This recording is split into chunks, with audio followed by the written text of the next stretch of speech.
Really here with Sirius Taurus Moon, Venus Hour Saturn Day. Yeah. Recording Venus Hour Saturn Day, Venus. 5 degrees, Cancer, with the moon, Regulus. This is a great time to talk about this topic because I want to talk about two ways of balancing the scale when it comes to honoring the feminine. What prompted me to press record? There is an Israeli litigator, Tali Gottlieb, that was known to have said, let's just say if she would be offered a harem, she would probably accept. And maybe she had, maybe she hadn't, I don't know. But the thing is that she was, her argument or her line of argument is if a man would be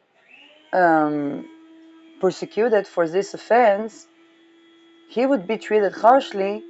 Well, but if not so harshly, but if a woman is persecuted in that offense, then she would be treated harshly. Now, this is not untrue. And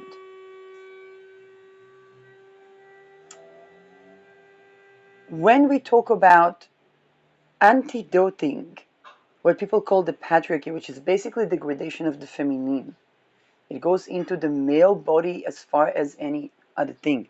Okay, Chinese traditional medicines, and when we and mind you, those are medical, spiritual. The way, let's say, the way people take over a population is if they get everybody poor and they offer the food, if they offer the medicine, then their gods begin to matter.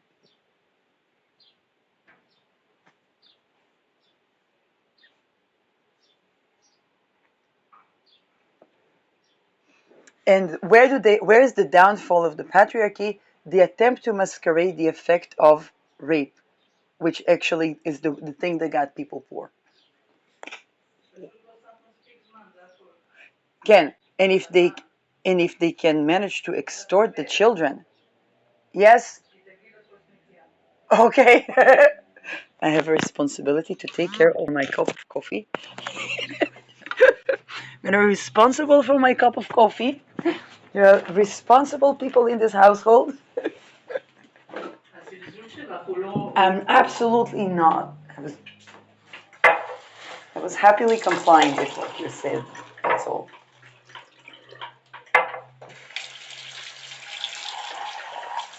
Thank you. And this is good. Look at communications. Me and my mother have Mercury's in conjunct in one another. And my happily getting up in the middle of recording quite an important episode all the way to the kitchen to wash my cup was seen um, as though that I was mocking what she said. So me taking literal action, getting up in the middle of recording, was basically seen as the opposite of respect. So this is something that Mercuries that are in conjuncting from one another can look like. It, it is okay. לא כרגע I'm recording.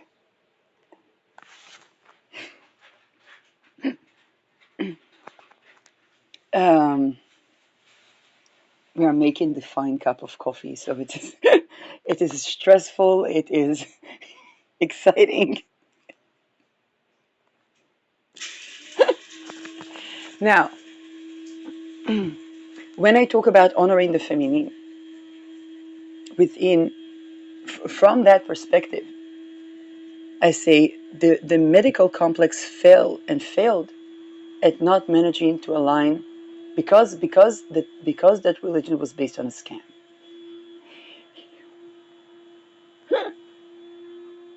Now, to correct that scam, we need to correct the alignment of the feminine masculine.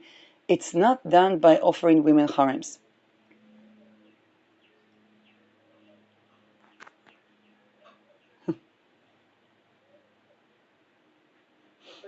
Why? Because the sky that punishes the heaven, the sky that punishes the land loses mandate of the heaven, be it the people or leaders. If I am a woman and I punish the feminine, then I harm myself. Because in a harem, the men would be the feminine. It would be young boys. It would basically be like an Epstein Island with boys. It happens with boys also with the male factors, but now here is how they create those. The women that were harmed in their childhood by an older man, they can't be attracted to older men, and then they can tend to be attracted to younger men, and it can descend. Now, fortunately, in my lineage, those that survived the death camps, except for my grandfather, uh, we didn't get all that, like in the spectrum, we didn't get to the spectrum of, let's say, um, for me, I grew up with my mom, so I had a missing father, so I was actually seeking more of a father figure than the other. But the other side, it did not get to the point of boys. It did shift the trajectory. Let's say my biological father is was 20 when my mother was 35. Okay, it was a Saturn return, was his Uranus square, probably. And that shifted the scale because it used to be the other way around. But it was not, it did not go all the way down to, let's say, an Epstein Island. They really tried. She's not. That, by the way, if it was, I would be on Epstein list. And I would probably be feminist more like Gottlieb or Ghislaine Maxwell. Because Ghislaine Maxwell was not Ghislaine Epstein. That I know that. And this is what I fiercely speak about whenever Lucas addresses this topic of choice, because that's the thing that's. and this is the thing, because people that are out are like, we need a distinction between the them and the us. But there isn't any. The torture and the programming is that distinction. And it's scary as the difference between me and the psychologist that I went to and was subjugated to try to keep me subjugated. And he had personalities that were completely countering that. Is that he grew up within a certain system and didn't have the venue to get. Now, here is another thing. When we talk about, and this is something that I need to remind myself way more often with this Mercury Aries, this type of torture also challenges our, our clear thinking to see these factors. This is how, let's say, a harem could look like a feminism to us.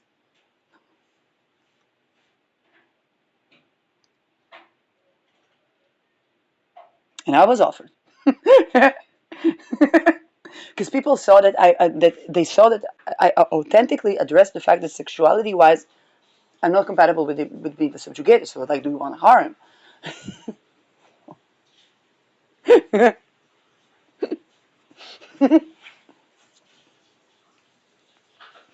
And I understand the window into the sexualities of the people that do take that harem option.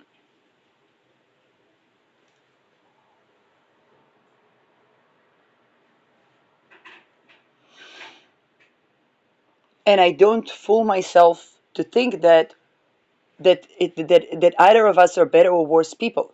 It was what type of torture programming. Of course, there are chart dispositions. Yes, I have Venus in Taurus, in the first decan of Taurus, opposing Pluto in Scorpio. So I have the scope of seeing the traumas that I have in my life from that Pluto, but that Venus in Taurus is kind of like, well, the embodied.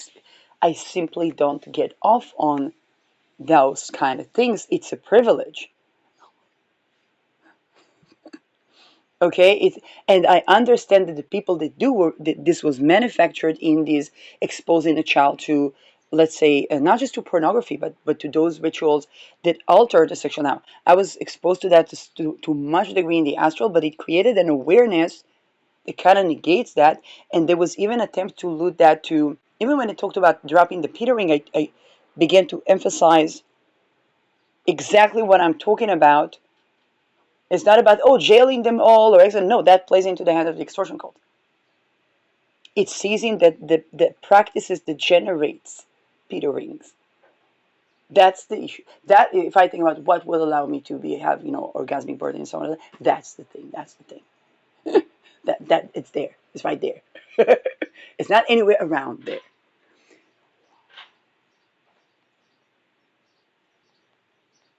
Now,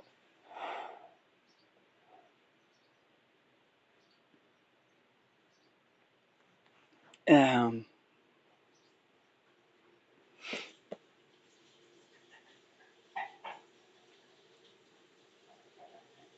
and this is so also when I have been able to see that that's a venue of wealth, and that venue of wealth is not for me, it's for every single person to have that accessible to them. That's the thing that changes everything. And I'm looking at my Spica painting, which reminds me that I need to buy more canvas. Um, so with all the horrors that I've been through, to say this today, I feel privileged. I feel grateful to that privilege, because it is a privilege to not be.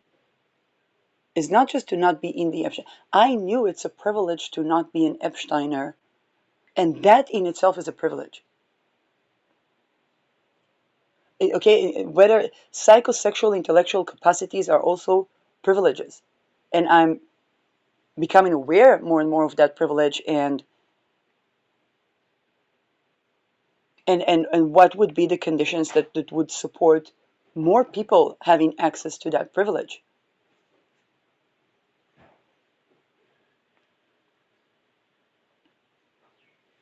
It negates egregores and spiritual practices and imperial practices of control and power that are not aligned with the ability to also be vulnerable. And in the past, when I was like not a kid, but in my 20s, I would say, well, and my when I was 16, I wrote I 16, but not I'm 16, but not looking. It wasn't published in anywhere, but and then it was like, kind of like, if it ain't about love, I just don't come hard. Is it basically? And what is that? Was something that would develop along the years.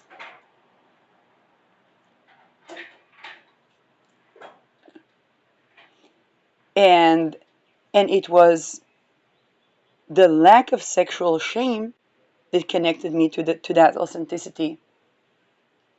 And I'm like, oh, way before I discovered, tantra and stuff like that. Now, most of these people that tend to the topics that I tend to, let's say, we don't get to celebrate that pleasure all that much. It is like, yeah, you try to connect with yourself. Like, there's another consciousness there.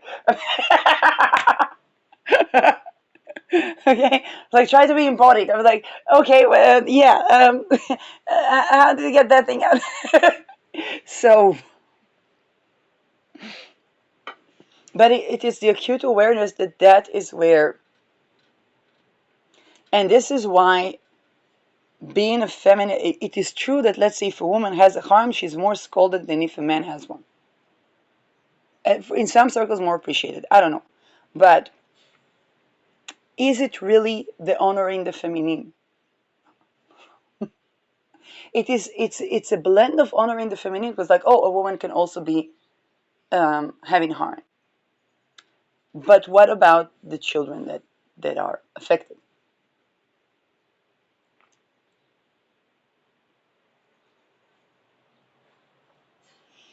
And this is where, when I think about Spica, when I think about Libra, when I think about the International Court of Law,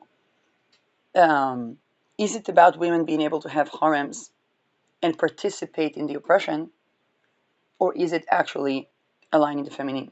One brings orgasmic birthing, one does not.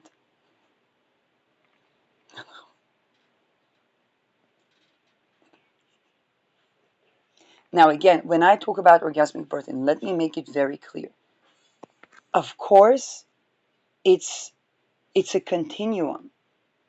Of course, even as astrological transit can affect it. For example, the fact that there were many people that had both a natural water birth and needed medical assistance, even to the level of a C-section. So it's not about being a purist or a naturist. It's about understanding those trajectories and realistic. I'll explain it geometrically. Neither the perfect circle or the perfect approximate. Okay, if we connect various lines in a shape around a circle, and we say if we make the lines smaller and smaller, we can achieve an almost perfect circle. Neither the perfect circle nor the approximate is nature. This is why when I talk about orgasmic birthing, of course I'm talking about a concept, and a concept is like that circle or these fine lines.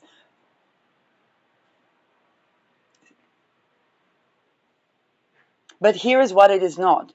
It is not a woman going to the hospital, meeting a doctor and say, oh, that will take like, I don't know, like 90 hours, I'll keep her there. Okay, that's what I'm talking about. It is also not a woman having a sunny side up birth with all the help, and then it's like, you give birth, okay, bye-bye. Bye-bye, go home. Baby out. You're alive, they're alive. In the highest, costliest medical system in the world.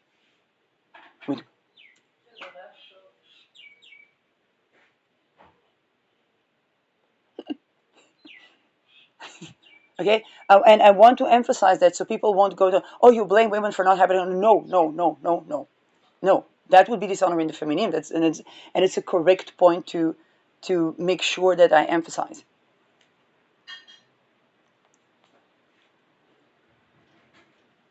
Is it true that a woman having a harem, being more scolded than a man, is basically showing of patriarchy? Yes. Is that the type of point we want to hone in on? In my opinion, no.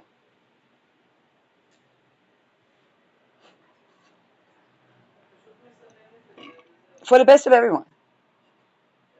Okay. Now, when I say orgasmic birthing, I also don't mean just children. Whether it's launching anything, where it's a big decision, where it's something that changes life trajectory. There's a creation. Whether it's a cultistic egregore.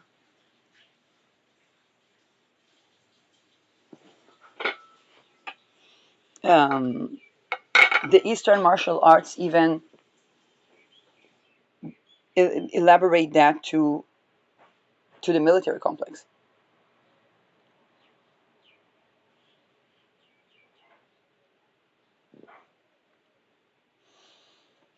And even there are various temperaments. Thank you. Okay. תודה רבה, ממה. אוי.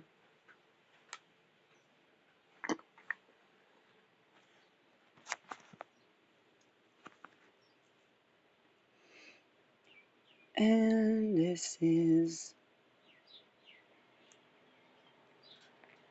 Now, also we have to take into account the people that were castrated.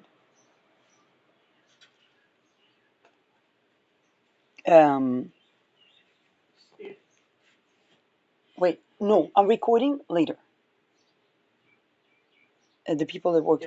No, I'm recording later. It bothers me. The amount of interferences probably is linked to... I need to delineate that. Venus hour, Venus in the 12th. I don't know. Is it that Mars? Mars squares Pluto? No.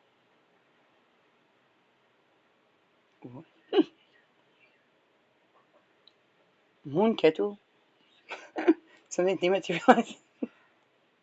But it's actually more interference from my mom. I don't understand that. Usually I see that in the chart.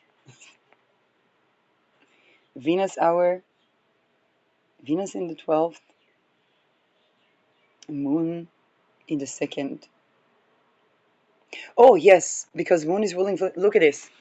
Moon is ruling, is applying to approach Ket now. It's on regular, so it's an excellent time to talk about dematerializing the certain things regarding the Regulian. Moon is ruling Venus that is in the 12th. Venus in the 12th can be having to surrender a certain loss of, and it could be the expression of our voice and so on and so forth. Moon is mom. And this is happening in the second house with the moon approaching Ketu. So because of, and in the sign of Mercury, Mercury can be interruptions. So because of mom interrupting the broadcast, that but this is also exactly describing what we're talking about, the Regulian becoming more mundane. And this is when we talk about astrological election, this is where we have a perfect election to talk about this topic, and it's just going to play in the sense in the way that it plays. Talk about the skill of being Regulian, no longer being about having a harem, but about honoring the feminine. And then, of course, it's going to, with this Venus here in the 12th house, it's bringing that wisdom from the 12th into the 2nd, which is an excellent election, but then the interruption of a lunar figure. And this is where we have elections that we are just going to run with them, because the environment tells us. And what was I talking about? I was talking about the fact that I was misunderstood when I talked about honoring the feminine, and then I was offered to have a harem. And then there was this misunderstanding where somebody called me to take care of my own cup of coffee, and I'm like, but it's for a reason. It's the special grained coffee, and then I'm like stopping the recording, washing the cup, and that's seen the as the lack. Somehow it was seen as a lack of respect because I was joying about me happily complying with that order.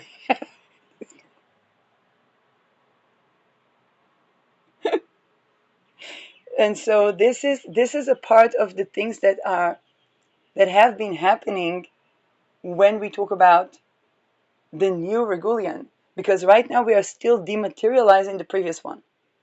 So what I'm talking about will probably come into more full fruition when Rahu is here. It's in about 9 to 12 years.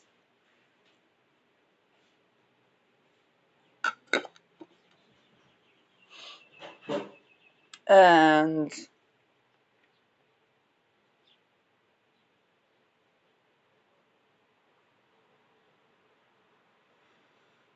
yeah, Mars does its thing squaring Pluto.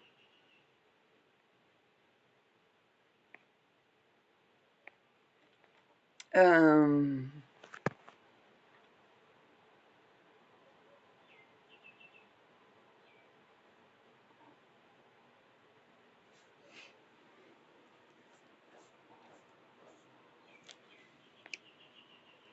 now,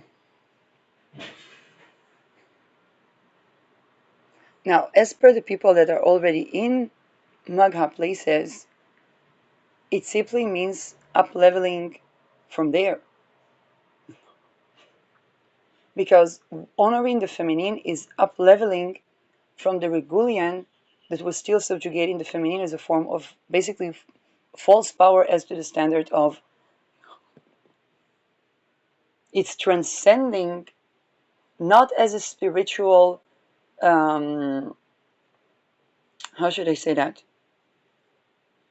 The best way to talk about it would be to talk about the concept of Tantra, because the concept of Tantra is embodying in the senses to fulfillment that is negating the false hunger of hedonism. Now I'm very connected to that because I have Pluto 0 degree Scorpio, and the evolution path would be towards the 0 degree Taurus.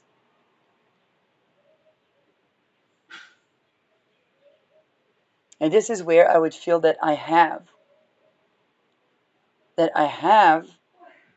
and I'm embodied, and I'm safe.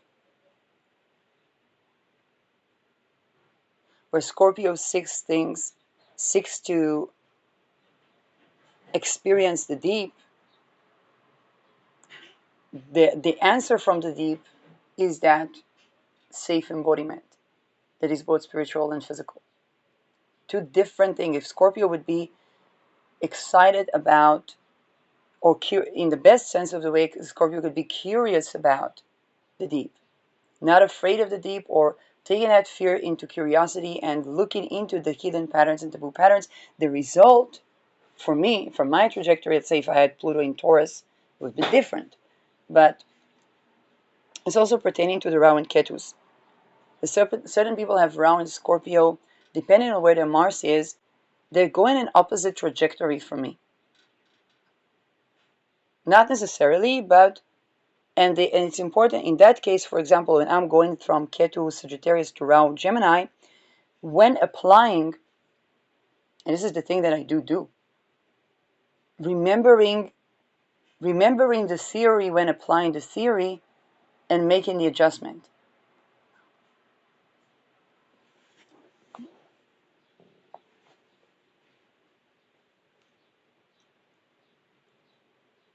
For example, when I come to my Rahu, with a lot of my Rahu maturation and my Rahu return were both around applying something. I was called to apply, but I didn't forget that Uranus that co-presents with Ketu.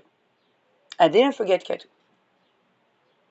I was even told by certain people that were reading into the energies of the collective, hey, they were expecting you to forget, and it didn't say Ketu, but it said the closest approximate to that, and you didn't. If they expect you to leave everything behind, but you did the sorting the wheat from the chaff of what to take from Ketu. Because let's say if Ketu would be dematerializing astrology, public career, approaching Rahu, I would not forget astrology. I would apply it, not forget it. It would be applied astrology. Think about, also it came out around my thesis because I was going from the body-mind question to studying, let's say, a simple thing like aromatherapy, and not forgetting that.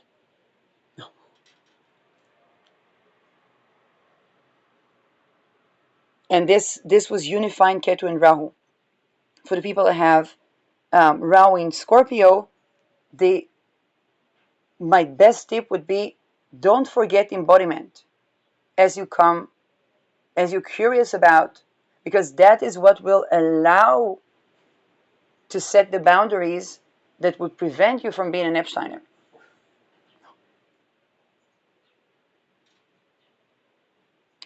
And with Ketu, Scorpio, Rahu, Taurus, don't forget, for example, as I approach as I'm embodied, for example, I don't forget that people that were more disembodied were closer to the Epsteiners. And it's the access to being embodied that changes that trajectory. For example, right now I still can't properly shower. Sometimes I cannot wipe if I pee, I cannot wipe because there would be another consciousness that would try to permeate my hand. When people talk about egregores, I was not participating in rituals. But because rituals were done on me, I was still affected. It's kind of like, oh my gosh, it's not a TMI, it's something that's actually essential to understanding this concept. This is why I talk about that. I'm not an exhibitionist. It's just that those things are a public issue when we talk about dropping the Peter rings.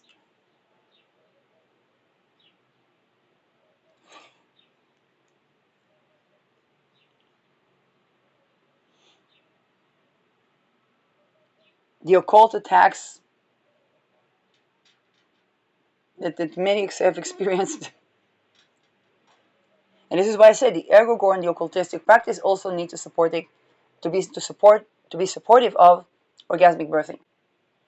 Not for some, because actually, and I believe those that have experiences that are closer to that, they understand more than me what I'm talking about. It's like I'm just getting where they are. I'm just getting, you know,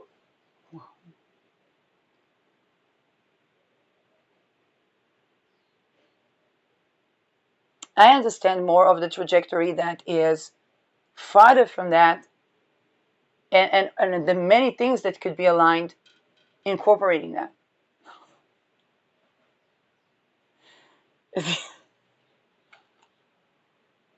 um, Pisces and Virgo. Pisces is the bigger picture where details dissolve, but they're still important. This is why Mercury Pisces is so genius. Mercury Pisces, if I ask myself what is the one thing that changes everything, Mercury Pisces might know to tell me the answer about a lot of things. And they would do that through a dream or through, and so much so that it would take me some time to understand whether I agree or not agree with them. It would take me time to understand if I agree or not agree with them, because it's so profound. Um,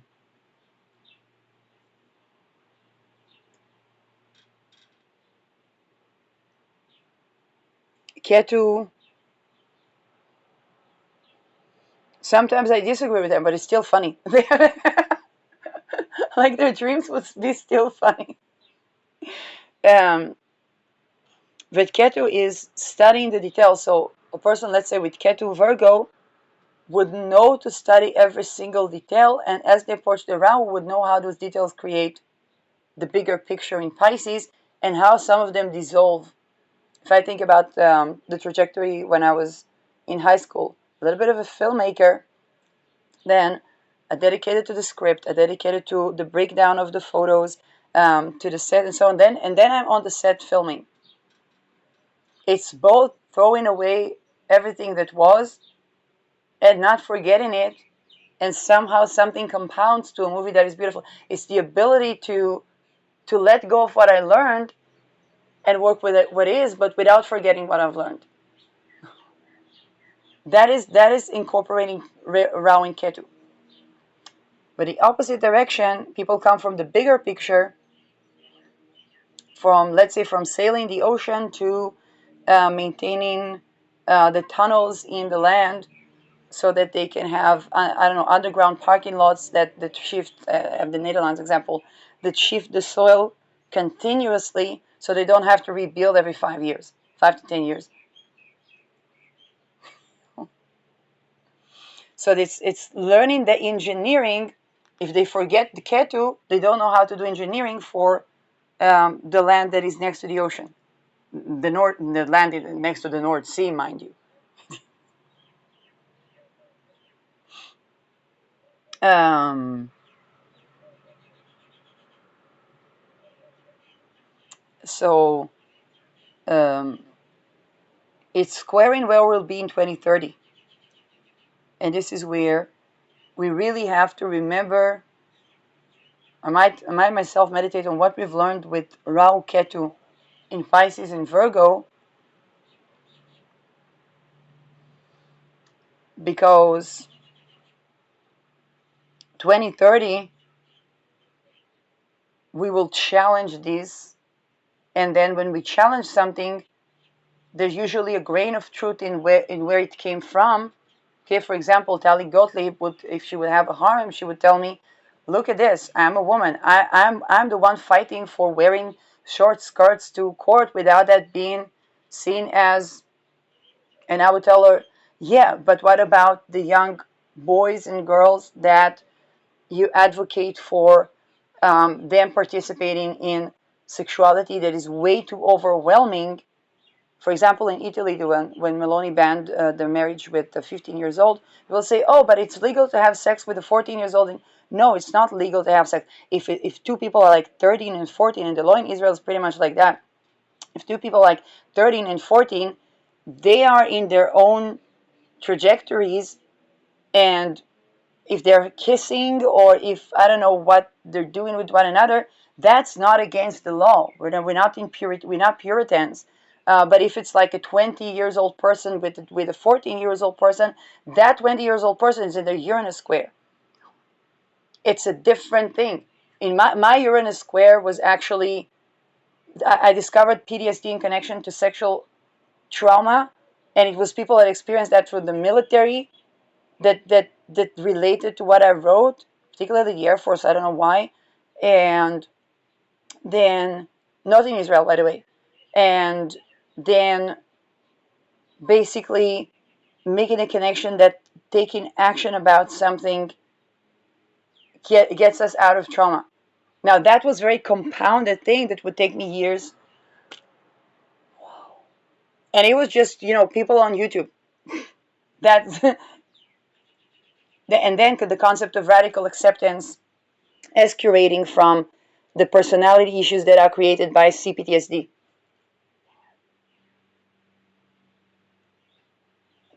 Okay, that can't have sex with a 14 years old.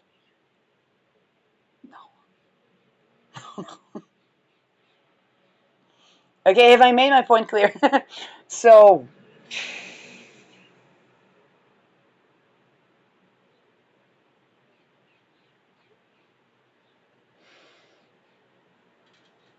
oh. And when I was trying the paradigm of being an adult person tending to their inner child, that inner child was subjected to harm because they tried to for me to grow into an Epsteiner rather than to grow out. No.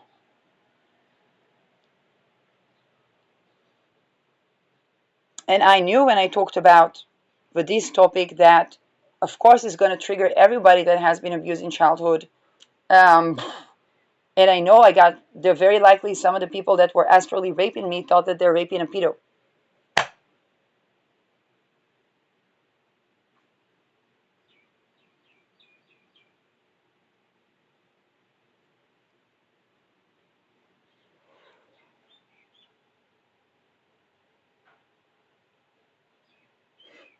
It's not transcendence.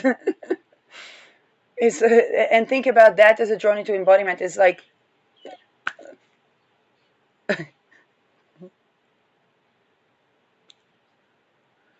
um,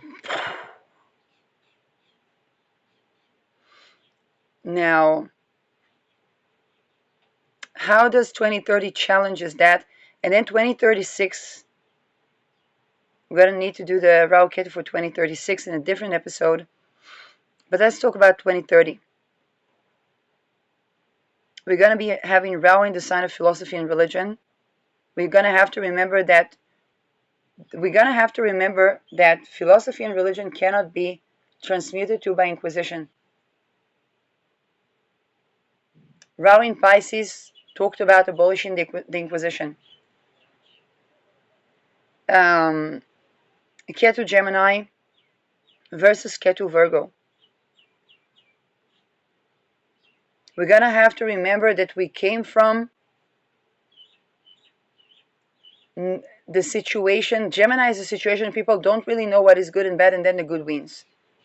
It's a very unjust situation. And okay, I'm going to say it again. Gemini begins with people not really knowing what is good and bad, and then the good wins. So in a situation where people don't know to differentiate good and bad, and then the good wins, it's an unjust situation. Now, if it's children, then as children, that sense of unjustness promotes a discernment of good and bad that we can later apply and refine in details in Virgo.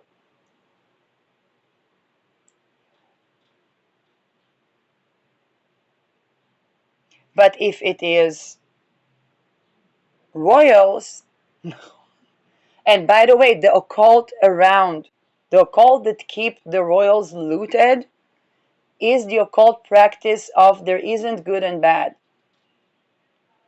Or doing both or doing good and bad is some sort of an alchemy of incarnation where one can reach samsara when they've been both the worst of the worst and the best of the best. And since very young age, I knew that there's something off about this. This is what's responsible for crime against humanity. And they're learning that as infants, as children. And they are not subjected, they are subjected to the best of the best as a lottery. So they never actually get to experience that samsara that they're seeking, because spoken by a true Midheaven Galactic Center, Midheaven Mula, because they haven't experienced the trajectory of incarnation where they negate evil. The experience approximates of that, but for that to be a unified picture. And this is also where Pisces and Sagittarius here. Because if in childhood they didn't know good and bad, and then they didn't even know when the good wins, they thought that they thought that win was being a loser. Now inside they knew there's somebody that doesn't have to participate in all of these things. And it seemed unjust, and it is unjust.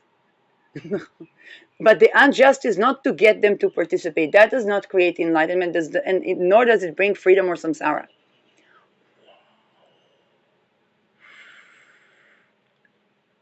We are safe to abolish the inquisition of infants and children and adults without fearing a spiritual loss. If it's one teaching that I can give to the world as my finest contribution, is that we are safe to abolish evil without fearing a loss of spiritual enlightenment.